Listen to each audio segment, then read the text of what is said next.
Women shouldn't code or go into STEM, or at least that's what this guy thinks. What's going on, everybody? This is Omar. Listen, tech lead, ex-Google software engineer. He's saying that women shouldn't get into coding or STEM. I don't know why this guy is. You're about to see. As an ex-Google, ex-Facebook tech lead, I get a lot of questions from people asking, how do I be a programmer? That's really the wrong question, and I want to go through one such question today from this totally ridiculous woman. Here's what she says. I'm a 26-year-old Brazilian woman. Do you think it's possible to learn to code at age 26? Yeah, sure. It depends what you mean by code. Print hello world is code. You've already done it right there, mission accomplished. She goes on, especially for a woman. I mean, we all know in general women have more difficulty in programming. Well, I would say, number one, maybe women should not code in general, and I'll get to that, but this video is sponsored by myself, techinterviewpro.com. I'm not gonna lie, this guy is already coming off as like a narcissist. He sponsored the video by himself. You could plug your own stuff, but to say sponsored and to call that woman ridiculous and the little hello world comment for anybody that codes. I code. I'm a CS major. He's a little bit of a narcissist. I think that women probably make for very good programmers because they have really good compromise skills, people skills, which you need in coding, right? You need a lot of teamwork and collaboration. And some of the very first programmers were women with really good analytical skills, and they have the benefit of not having their judgment clouded by aggressive testosterone and pride, arrogance, which is so common for programmers. But I would say maybe women, and this is what I told her, have a far more significant and impactful job in being mothers, which is a full-time job in and of itself. You have to choose it. What the fuck?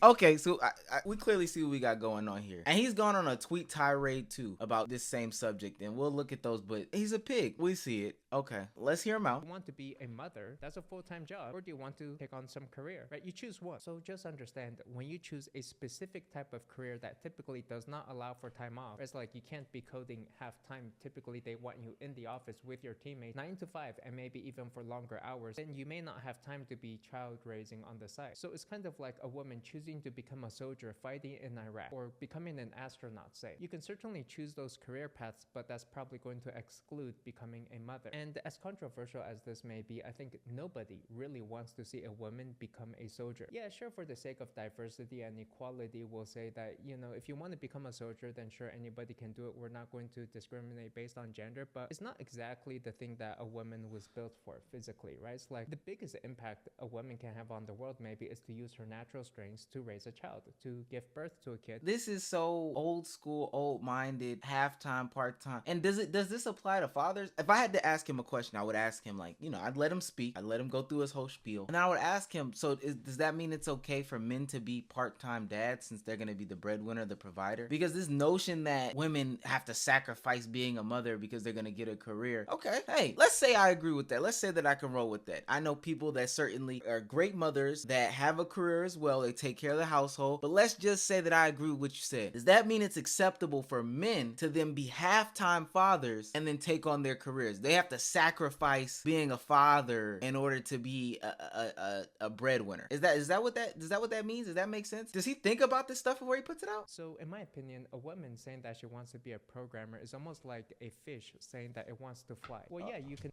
Okay. All right, he's trying to be funny.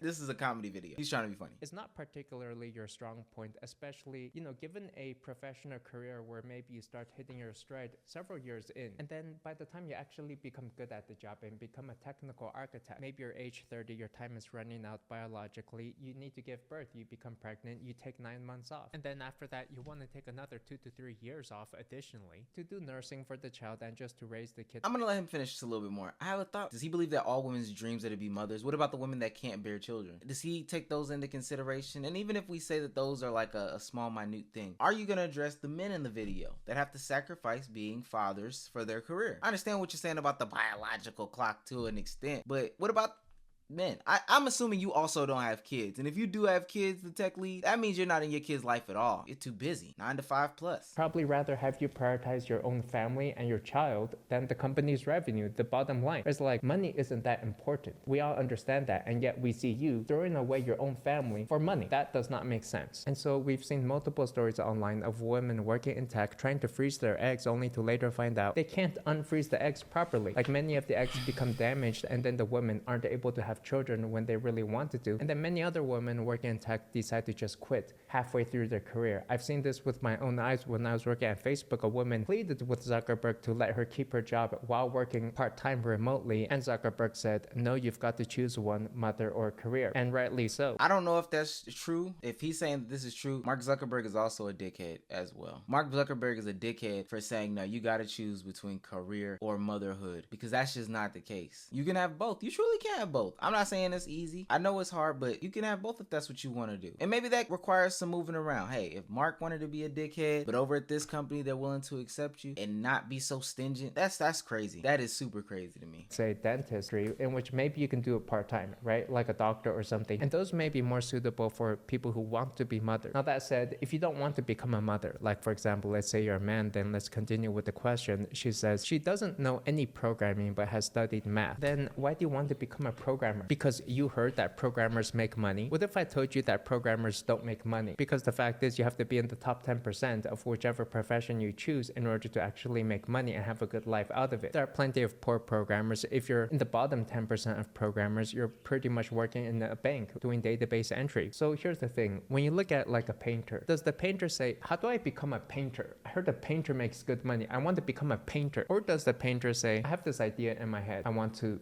express into the world. How do I express this idea as best as possible? And the same goes for programming as well. You don't become a programmer for the sake of becoming one, but rather maybe you have an app idea or website that you want to build, and therefore you need tools to express that. Because here's the critical flaw. Programming is changing so fast that when most people think about learning to code, they're thinking about Web 2.0. I will say this though, I agree with what he's saying about the whole money situation. Money doesn't buy happiness. There are plenty of broke people in STEM. There's this notion that if you go to college and you get a STEM degree and, you do that for a living, you'll have a fantastical life and, everything will be, rainbows and, all this glitter and stuff like that. But that's just simply not the case. Just like everything, you have to put in hard work to see good results. And there are poor people in every single profession. There are poor doctors even, poor lawyers, poor programmers, like he said. He lives in a different side of the country than I do, at least. So, making money is completely different. But I understand what he's saying about people thinking that, X job is, this easy path to money. People think that about YouTube. It's not some easy path to get money. It's not some surefire thing. You just won't end up making billions of dollars becoming a YouTuber. It takes hard work, dedication, and a lot of sweat equity to do anything and be successful at any job in the world. And passion. You gotta have passion for whatever you do. But how do I put together a full stack website? JavaScript, HTML, PHP, CSS, and they learn how to make their own blog. Great, you know how to make a website. When today nowadays everybody's got website builders, no code solutions, and people are actually into Web3, crypto land, Solidity, TypeScript, Uniswap forks, decentralized finance, Web3. Well, crypto. he's really nerding out right now. The nerding is crazy right now. I just want to learn how to code. I want to do something real coding. HTML and JavaScript. I want to learn CSS. Okay, great. You can go learn some useless technology that's obsolete by now that nobody's really using, and it's going to get you a low-paying job. Maybe you'll make like $30K per year if you're lucky in a database IT center. Is that what you came to coding for? Because if you're to get a job at, say, Target, maybe you'd actually get a higher salary that way. And so then I continued my response. There's actually a lot of other areas in these top-tier tech companies, including data science, product manager, technical solutions, UI designer.